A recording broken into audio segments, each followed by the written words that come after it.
higher numbers than what I'd experienced with any other accidents or disease. And over the years, that's helped to congeal my particular anti-gun position, although it's more of a gun control than anti-gun position. I would consider myself a moderate with respect to the issues, and I'm looking for opportunities to find sensible and reasonable solutions, to find areas in which we can work towards reducing the 30-some thousand, 31,000 people who are dying every year in all kinds of different firearm-related events, to reduce that number by some significant amounts without infringing on the basic premise and the right that the Second Amendment constitutes. I'll pass it on to you, John, for you to explain a little bit of who you are and where you come from. All right, thank you, Peter. I grew up family farm in Northern Virginia. Guns were basically a part of the culture where I was. When I started high school, most of the seniors still drove their, when they would drive to school, they would have gun racks in their vehicles with guns. I've not experienced gun violence as you have, because I didn't live in an inner city. I lived out in a country setting. I never really got into owning firearms until I was in my 20s. And as far as I'm concerned, we have a lot of issues that contribute to gun violence. But certainly doing something about guns in possession, in a criminal's possession, certainly needs to be looked at, as well as the mentally ill. I think that a mentally ill individual having a firearm is worse than some felons having firearms.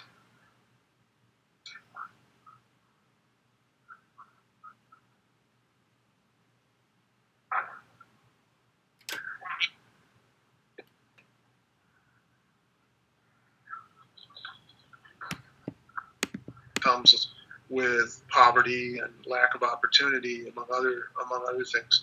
So it drives different people into an environment that is less than desirable.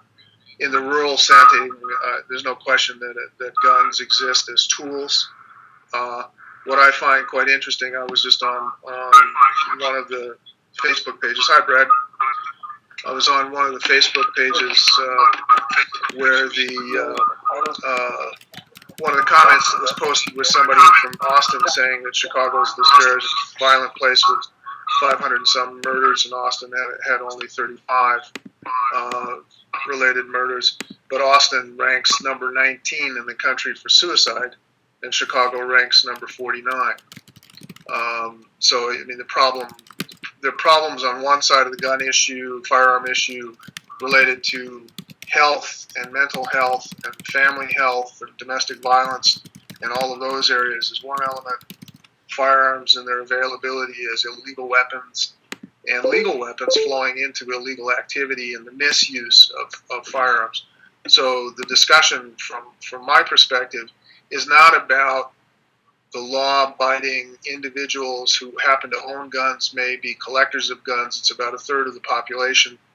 But we now have estimates in excess of 300 million guns, which means that we basically have one firearm for every square mile of the United States. And going back to my conversation before we started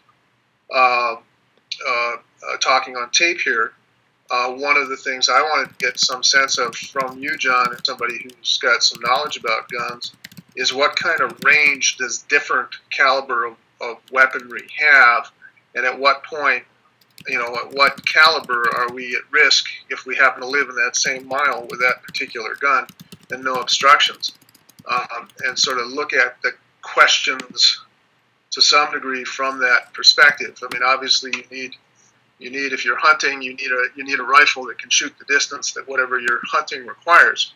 If you're looking at defending your home, you need something that's good at stopping people, but not necessarily passing through concrete walls.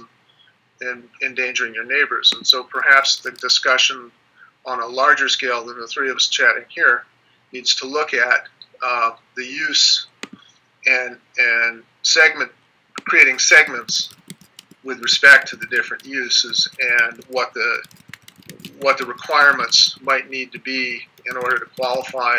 You qualify in essence of yes, you can have one, but the discussion about whether an AR-15 is necessary is open.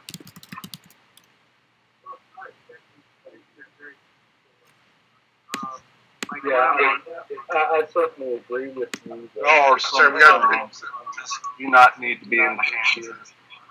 I said I agree with you that certain firearms do not need to be in the hands of citizens.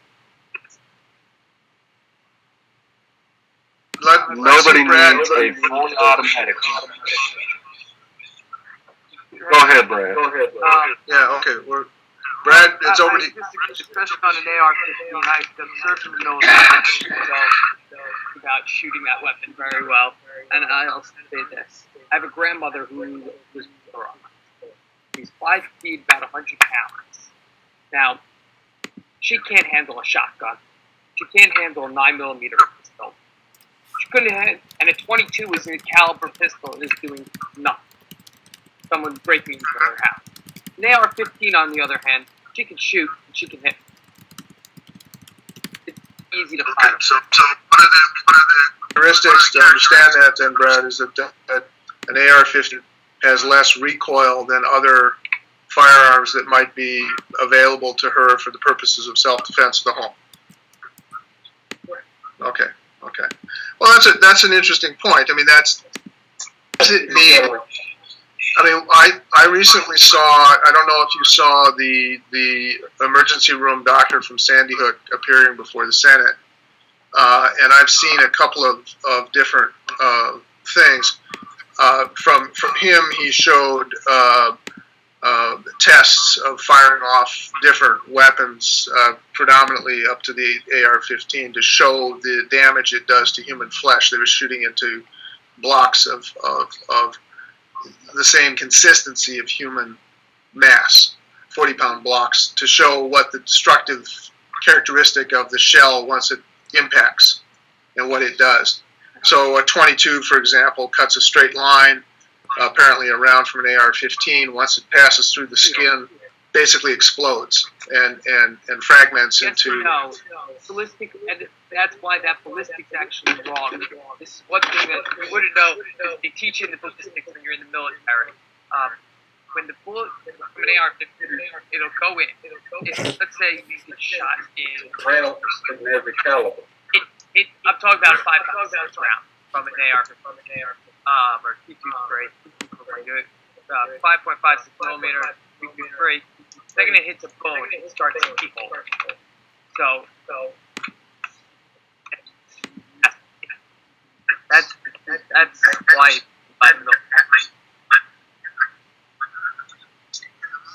a few words of what you're saying here. What I understood you to say is that what the doctor showed the Senate was a misrepresentation of what the round does? Correct, because the big damage that AR-15 bullet does is once it hits the bone, it starts keyholing. It goes like this, and it'll go up through the body. It does significant. Once it enters the body, it's designed to rip and tear. Is that a fair? Yeah, shot in the leg and your shoulder. Okay, so and that was what that's what he represented. I mean, my description may have been incorrect. Oh, okay. But what they had was a 40-pound block of whatever it is that they use for that purpose, and once they fired the round into it, they sliced the block at the point of entry, and showed you what it did to the material, gelatin or whatever it was in the center. I mean, by contrast, I'd seen a National Rifle Association film that's probably 30 years old of a fellow firing off rounds at watermelons, and it's a different misrepresentation of the issue, because a watermelon is hard on the outside and soft on the inside. where apparently the consistency of the human body is more it's more consistent with a few hard bits inside, right?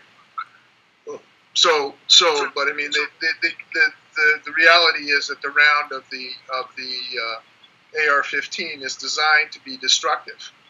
So if we look at this from the perspective of, I'm sorry, John.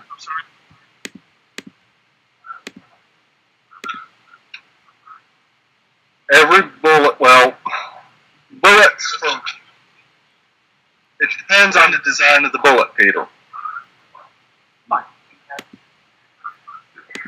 Some bullets. This conversation, let's assume that Brad's grandmother is only capable of using the AR-15 because of its low recoil for the purposes of self-defense. And the principle of self-defense having been established in the Second Amendment through the Heller D.C. situation, then it comes back to where are we, how do we effectively provide the means for Brad's grandmother to have that as a piece of self-defense and avoid the kind of munition which basically hits you in the leg and comes out of your shoulder. And is that even a feasible thing to look at versus a blanket ban on the particular weapon? Yes, Brad. Denying that it's impossible. So any ground you put in there that unless it's what is it called? Tracer rounds. Beyond tracer rounds, when it hits, it's going to do either tracer rounds or uranium armor-piercing bullets will go straight through. Beyond that, it has to do with the rifling inside the barrel that causes the bullet to spin a certain way that when it hits the bone, it then starts keyholing up. That's the design of the rifle. Now, the question is, this. Now, it does its job, though.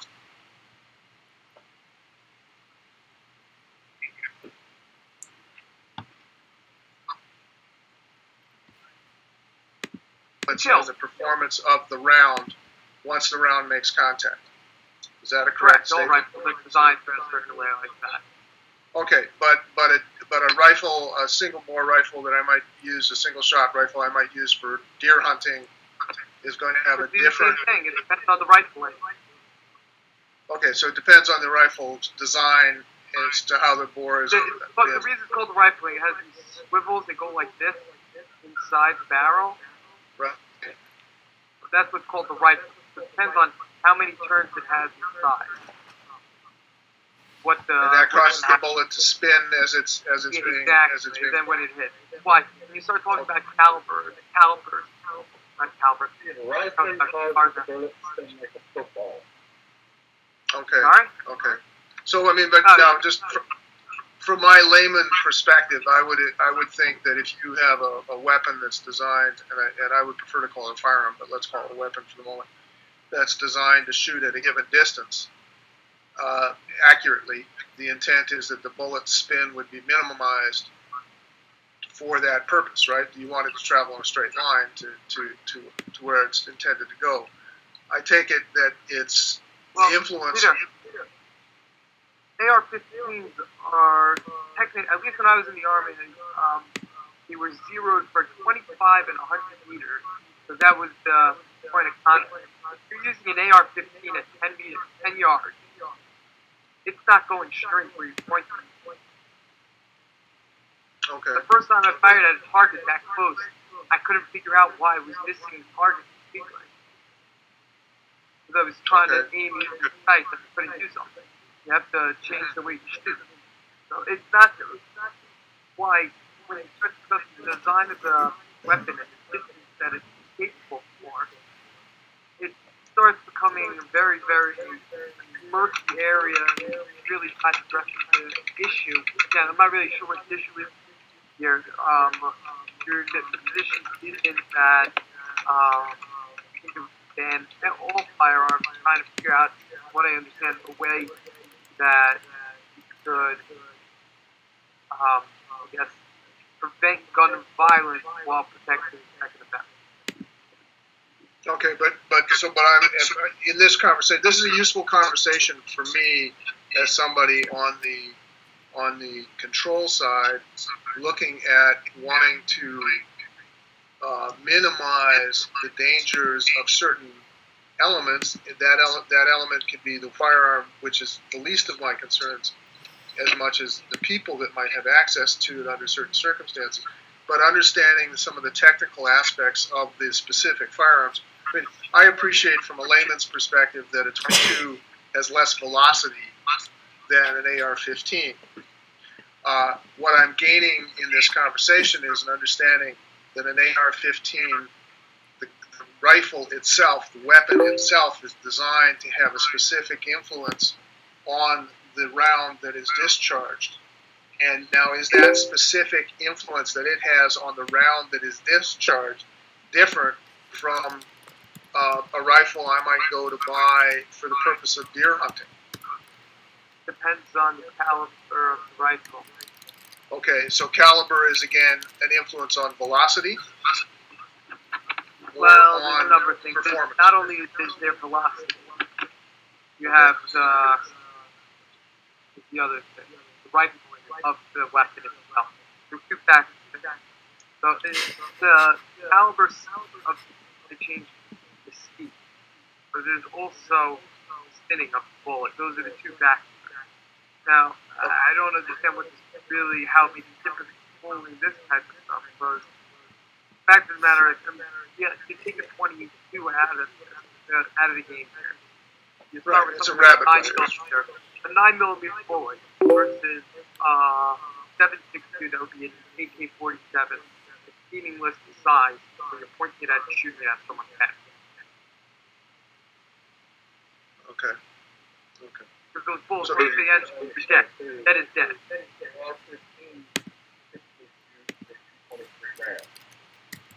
Okay, Sorry? so a little bit. Okay, so a 9mm bullet has a diameter of 9 millimeters. Is that correct? That's just okay. So I got a 9mm that's this big, and your 222 or 223 rounds that you're talking about is what, larger in diameter? More in diameter, longer in length. Longer Longer. Okay, so it's this, but it's this, right? It's got the length. The 9mm is only this long, and the other is so. When we refer to a 9mm, are we referring to diameter or length? Just this is pure layman's diameter. Okay. And when we're referring to the rounds that are used in an AR-15 and other, are we referring to diameter or length? That I'm not entirely sure.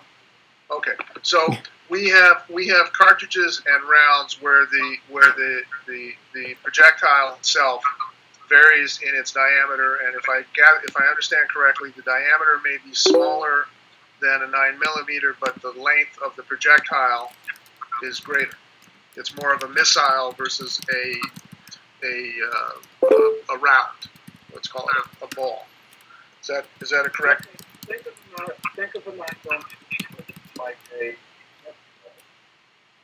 okay. To a size. Okay. Yeah. No. I'm just trying to get. Because obviously, if I'm Look gonna down in the chat. Sorry, Brett? Open that up so you can get an idea. Okay. Hang on a second. Oh, okay. You give me a link here. Okay. Yeah, I'm giving you the link. Just take a look at the Yeah, I see that. Okay, so I'll pull up that link if I can do that without. You'll have some idea of what we're talking about here. Okay, but I mean, it leads us to an interesting place here. Well, I think the more interesting place that you take a look at is when you talk about the universal background effect. Now, there are a few things that Cameron can start talking about. Three of it I actually agree with. There's a major problem with it. One, going around for requirements. Now, your medical privacy has to be let out in the the open. Normally, doctors aren't allowed to reveal this information without your permission, and basically this is circumventing that. Yeah, no, we have, with respect to background checks, we have it's like any other aspect of the discussion. It appears to me we have issues that are specific to mental health and privacy. We have issues that are specific to domestic violence, because that's one of the disqualifiers in certain settings. There is a school, and I have to agree with it, I happen to agree with it, that is suggesting certain levels of I guess, a gradation of aggravation, if you will, for people that have repeated misdemeanor offenses that demonstrate a lack of care and concern for general law and peace and tranquility. People that have drunk driving convictions, repeated speeding convictions, various different behaviors that suggest a lack of respect for the general rule of law, if you will. And I go with your first one. Your second example, I'm not sure if that's so good. I'm sorry? I'll agree with your first one. Repeated drunk driving might be a problem. Speeding offenses, that's, I think, a different story. No, I think, but it's a case of, it's a little bit like your 3 strike laws in different states. If you have, it's not saying that it's an absolute. It's saying that perhaps this individual needs to be looked at a little bit more carefully. Perhaps there needs to be, and this becomes a very bureaucratic system, but perhaps there needs to be somebody to have a conversation with him, such, for example, they have a conversation with a psychologist or a psychiatrist that then gives them a clean bill of health saying, yes, this person is not a threat to society just because they're demonstrating antisocial behavior through these other choices as part of the background system. I realize on the surface that seems very offensive. What they're finding when they look at it from the domestic violence perspective, those states that have been very strict on their restrictions of the right to purchase, not possession, but the right to purchase, because that's simpler to enact. When they have cases of domestic violence restraining orders, if you have one of those put against you, you lose your right to purchase in given states. And what they've found is a significant decline in domestic violent related homicides and domestic violence in general as a result of that strict enforcement. So not all of the background check is dealing with the mental health issue. The criminal background check I agree with. You're right. saying, look, we've got a criminal record. You're actually being more lenient than I would. You have a criminal record. Sorry, you're not getting a permit. You're not going to get to buy. That would be different. I think it's completely reasonable. Sorry, John? The last pistol, the last handgun that I owned, the one that I currently own, I went into the store, picked up the firearm, filled out a check, and within 5 minutes it was clear. Basically, they called up and said, okay, this is Mr.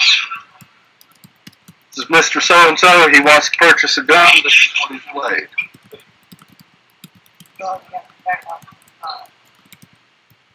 Every time I purchase a gun, that's how it's been.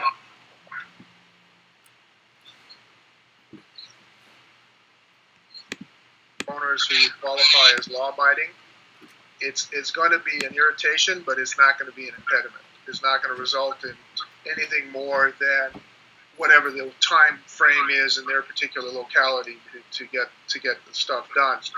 With the technology we have that allows us to have this conversation, even we open the door to being able to resolve this stuff fairly quickly.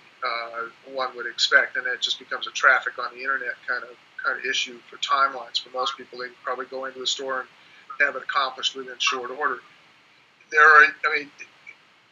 Going back to part of the conversation I think I was having, Brad, with John before you came in, there was a piece I happened to see before I sat down about somebody comparing the homicide rate in Chicago to the homicide rate in Austin and ignoring the suicide relative suicide rates. So Chicago has a high homicide rate indeed relative to Austin, but Austin ranks number 19 in the country, where Chicago ranks number 49 for suicide. There's only one interesting thing that comment on that, Peter. It might have a higher rate of suicide, but even if it was hard to get their hands on guns, would that change that number? Yes, or it does. In fact, suicide a different way. Well, no, and that first reasonable place to go in thinking about it, but in fact it does. It does have an impact. Various studies show that suicide takes place, firearm suicide and generally suicide in general, within an hour of the decision, there's an act. If there is not a fire, and firearms are obviously a far more effective vehicle than cutting your wrists or taking barbiturates or something. So the success rate with a firearm is much higher, about 95%. And so what they found is if the firearm is not available in that hour, the attempt may still take place, but it's an attempt, it's not successful, and then all of the mechanisms of suicide prevention can step in, and the numbers go down dramatically. So the firearm itself, the availability of the firearm, and that really deals then with issues like storage and access and various other things. Most suicides with a firearm take place in the family home. The majority that are taking place outside of certain centers are people under 25. The numbers around suicide are quite shocking in and of themselves. And suicide fatalities represent 2/3 of firearm fatalities. So if that can be reduced by 50%.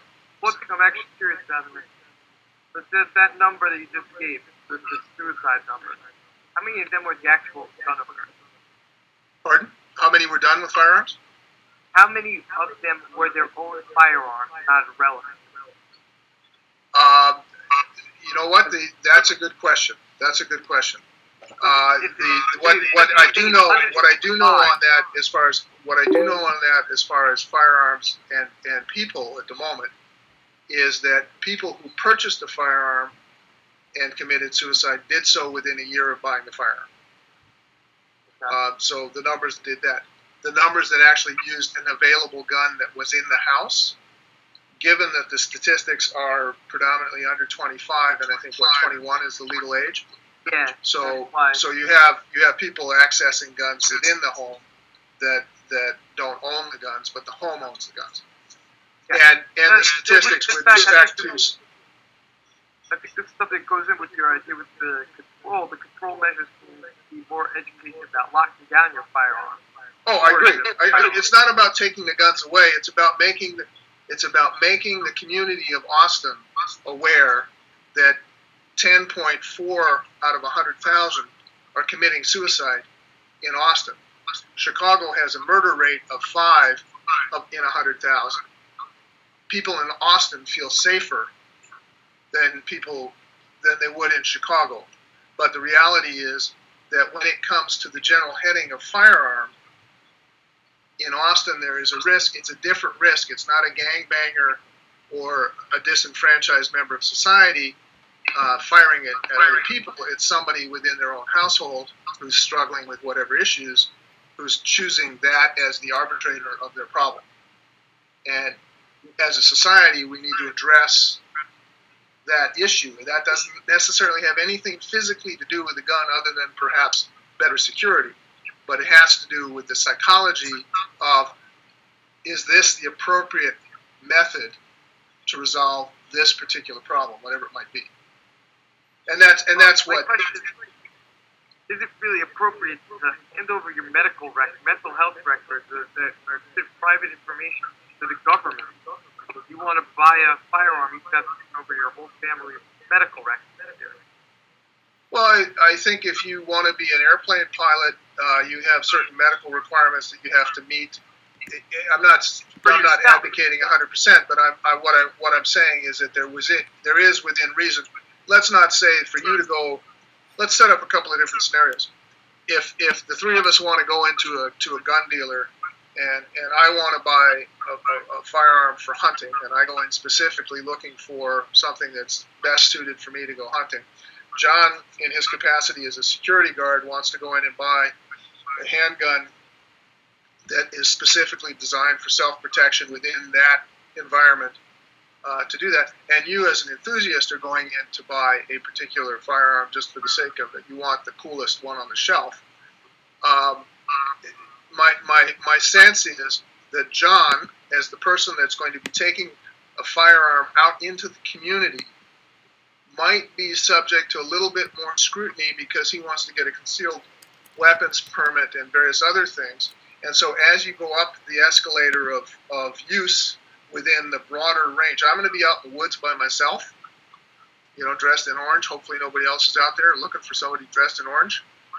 You're going to be in your basement looking at your collection of guns, and John's going to be in the middle of the Walmart in the busiest part of town. And so as you get a greater public risk, perhaps you get a greater public scrutiny. Is that a reasonable... It's not a bad idea, but I don't think it really addresses the issue that Clarksville is to begin with. The way this out this whole gun control stuff was because some kid killed his mother who legally owned firearms, stole her firearms, and went and shot up at school. Right. No, I mean, the situation in Sandy Hook is and it's fine. Connecticut happens to have one of the strictest background checks in the country. They're very strict on this stuff. It wasn't that he was still able to access it. The question, I think, where we're going to really fairly look at it, how do we prevent something like that? If you look at it, that's the problem. It's not just that people are purchasing them illegal. Well, but that's only, and I don't just... You live in Chicago, I think what we have, when I look at firearms, okay, when I look at it from a 40-year window of looking at it in my lifetime and the different events that have taken place with respect to firearms, I have a family member who committed suicide. As I was telling John earlier, I know several people from my childhood that were victims of firearm violence, various different things like that. No one I know was involved in a mass shooting scenario. I accept the general public wisdom that mass shootings of the nature are infrequent events. They happen to have been much more frequent in the last 5 or 10 year period than they had in the previous 50-year period. So there's a concern there. There's a social driver that's creating that we need to address, whether that's video games and entertainment related that's creating this aura of societal appropriateness for firearm resolution, or just an issue. There are specifics about the mechanics of Sandy Hook that need to be looked at that probably relate certainly to the mental health issue and certainly to the security of the firearms and the decisions that the particular individual made with respect to the mother. I mean, she's part of the survivalist cult, and arming yourself to the teeth to be able to defend the house as if it was Fort Knox in the zombie apocalypse setting. Well, look, this is the United States. You should have the right to do that if you want to. Within reason, I don't disagree. But the reality is, okay. The reality is, I mean, the real reality with respect to the U.S. and the AR-15s and rifles is that of the 600 legal interventions in 2011 that took place, 201 were citizen justifiable homicides, 12 of which were done with a rifle, and 10 of which were done with a shotgun. In the previous 5 years, give similar results, similar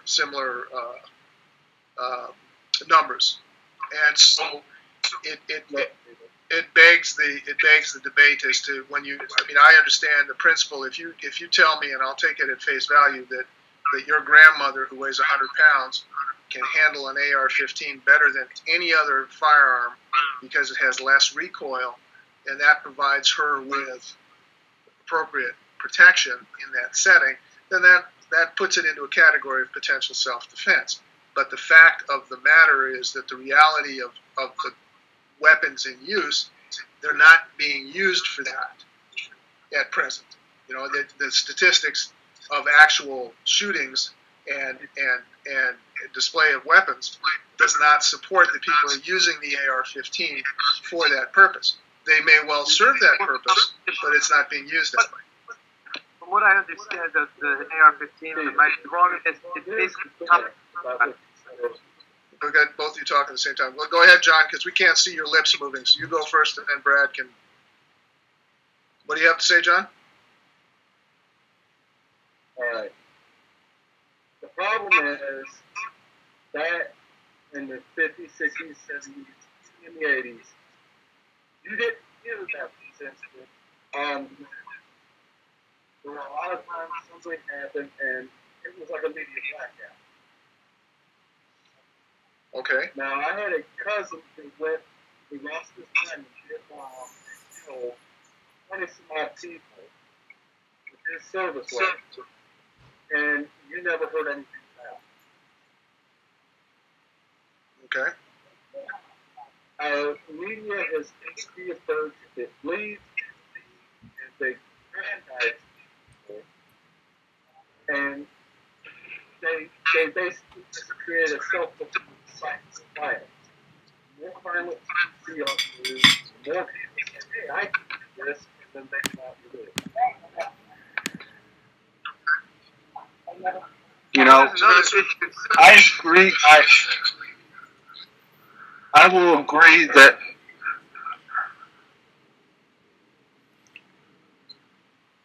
go ahead, Brad.